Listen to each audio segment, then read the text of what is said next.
नमस्कार भक्तजनों, स्वागत है आपका हमारे YouTube चैनल भक्ति वंदना डिवाइन में। आज हम कार्तिक पूर्णिमा से जुड़ी पौराणिक कथा का श्रवण करेंगे। हिंदू धर्म में कार्तिक पूर्णिमा एक बहुत ही पवित्र एवं महत्वपूर्ण तिथि है। इसे त्रिपुरारी पूर्णिमा और देव दीपावली के नाम से भी जाना जाता है। माना जाता है कि इस दिन सभी देवता पृथ्वी पर आकर दिवाली मनाते हैं। इसलिए शाम के समय मंदिरों, घाटों और घरों में दीपक जलाए जाते हैं। यह दिन भगवान शिव और भगवान विष्णु दोनों की पूजा के लिए बहुत शुभ है। यह वह दिन है जब धर्म, अर्थ, काम और मोक्ष चारों पुरुषार्थों की सिद्धि के लिए पवित्र नदियों में स्नान, दान और दीपदान का विधान है। इस दिन व्रत करने से व्यक्ति को भगवान विष्णु के साथ साथ भगवान शिव की कृपा भी प्राप्त होती है।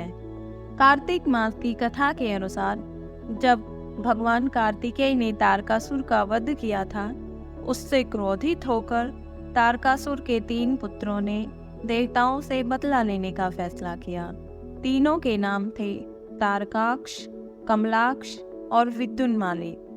देवताओं को पराजित करने के लिए पहले तीनों ने तपस्या की और तपस्या के लिए जंगल में चले गए। उन्होंने हजारों वर्ष तक अत्यंत कठोर तप किया। उनके कठोर तप से ब्रह्मा जी प्रसन्न हुए और उनके सामने प्रकट हो गए और ब्रह्मा जी ने तीनों से वरदान मांगने के लिए कहा। तीनों ने कहा कि ब्रह्मा जी, हमने आपको प्रसन्न करने के लिए कठोर तप किया है, आप हमें अमरता का वरदान दें। उनका यह वरदान सुनकर ब्रह्मा जी ने कहा कि मैं आपको अमरता का वरदान नहीं दे सकता, लेकिन तुम इसमें कोई ऐसी शर्त रख लो जिसके पूर्ण होने पर ही आपकी मृत्यु होगी। वैसा वरदान मैं तुम्हें दे सकता हूँ। ब्रह्मा जी के वचन सुनकर तीनों ने बहुत विचार किया और ब्रह्मा जी से वरदान मांगा। हे प्रभु, आप हमारे लिए 3 तारों पर 3 नगरों का निर्माण करें। वे तीनों तारे अर्थात नगर जब अभिजीत नक्षत्र में एक पंक्ति में आएंगे और उसी समय कोई व्यक्ति अत्यंत शांत अवस्था में हमें मारेगा, तभी हमारी मृत्यु होगी।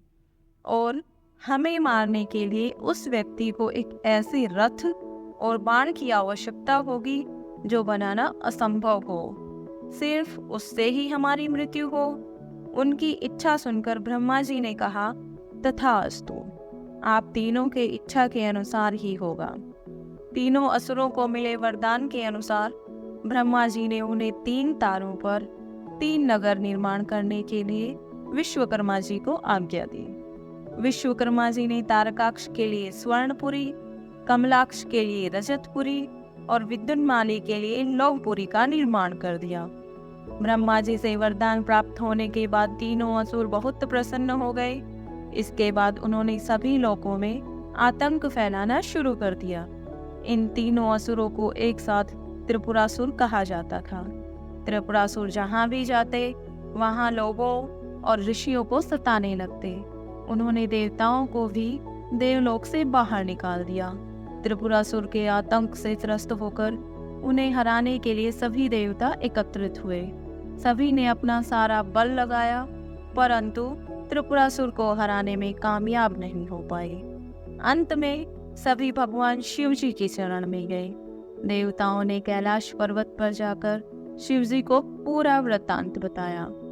तब भगवान शंकर ने कहा कि आप सभी देवता मिलकर प्रयास करें। देवताओं ने कहा कि प्रभु, हम सभी ने मिलकर त्रिपुरासुर का वध करने का प्रयास किया, लेकिन हम कुछ नहीं कर पाए। हम आपकी शरण में आए हैं, आप ही हमारी रक्षा कर सकते हैं। तब शिव जी ने कहा कि मैं अपना आधा बल तुम्हें देता हूँ, इस बल की सहायता से प्रयास करके देखो। शिव जी ने अपना आधा बल देवताओं को दिया, लेकिन देवता शिव जी का आधा बल सहन ही नहीं कर पाए। फिर भगवान शिव ने स्वयं ही त्रिपुरासुर का संहार करने का संकल्प लिया। वरदान के अनुसार अब त्रिपुरासुर का वध करने के लिए रथ और धनुष बाण सिद्ध करना आवश्यक था। भगवान शिव ने पृथ्वी को ही उनका रथ बनाया, सूर्य और चंद्रमा को उस रथ के पहिए बनाए, सृष्टा सारथी बने, भगवान विष्णु बाण बने, मेरु पर्वत धनुष और वासुकी बने उस धनुष की डोर। सभी देवताओं ने अपने बल से वह रथ संभाल लिया। इस प्रकार असंभव रथ बनकर सिद्ध हुआ। लेकिन जैसे ही भगवान शिव जी उस रथ पर सवार हुए, उनकी शक्ति के कारण वह रथ डगमगाने लगा। तभी विष्णु भगवान वृषभ बनकर उस रथ में जुड़े।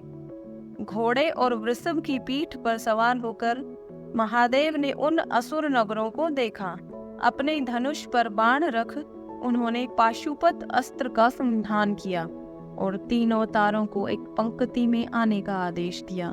अभिजीत नक्षत्र में तीनों नगर एक पंक्ति में आते ही भगवान शिवजी ने अपने बाण से तीनों नगरों को जलाकर भस्म कर दिया। इसमें तीनों असुरों का भी अंत हो गया। जिस दिन तीनों असुरों का वध हुआ उस दिन कार्तिक पूर्णिमा थी। तभी से भगवान शिवजी त्रिपुरांतक बन गए। त्रिपुरांतक का अर्थ है 3 पुरों का अर्थात नगरों का अंत करने वाला। भगवान विष्णु ने ही भगवान शिव को यह नाम दिया था। यदि आपको यह कथा उपयोगी लगी हो तो वीडियो को लाइक करें, शेयर करें और हमारे चैनल को सब्सक्राइब जरूर करें।